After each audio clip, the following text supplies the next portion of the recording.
সুখ এটা দুঃখের পরেই থাকে। আল্লাহ সেটআপ এভাবেই করেছেন। দুঃখ, কষ্ট, বিপদ আর পরীক্ষায় মুমিন ভয় পায় না, কারণ মুমিনের হারাবার কিছু নাই, ঠিক কিনা? আমাদের জীবনে যদি বিপদ নেমে আসে আমরা কি চিন্তিত হই? কথা বলেন। আমরা তখন সবর করি, কি করি? আর সবরের সওয়াব আছে না নাই? কারণ মুমিন জানে রাত যত গভীর হয় অন্ধকার তমানিসা ভেদ করে সুবহে সাদিক হয়।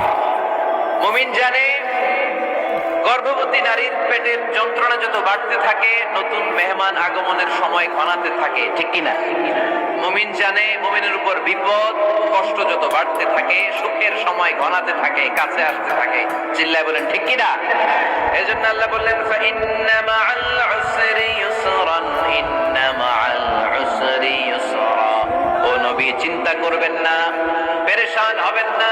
মাক্কি জীবনে আপনার দুঃখ কষ্ট, কিন্তু কিছুদিন পরেই মাদানী জীবনে আপনার জীবনে সুখ নামিয়ে দিবে কে? আপনার জীবনে আনন্দের বন্যা বইয়ে দিবে কে? মোটিভেশনাল সূরা, পেইন রিলিভিং সূরা। আপনি বিপদে পড়লেই এই আয়াত নিয়ে চিন্তা করবেন যে বিপদের পরে আনন্দ আছে, কষ্টের পরেই দুঃখ আছে।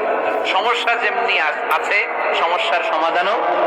কথা বলেন, সমস্যা যদি থাকে ওইটার সমাধান আছে না নাই? Allah never creates a lock without its key. আল্লাহ এমন কোন তালা বানাই নাই যে তালার জন্য চাবি বানায়।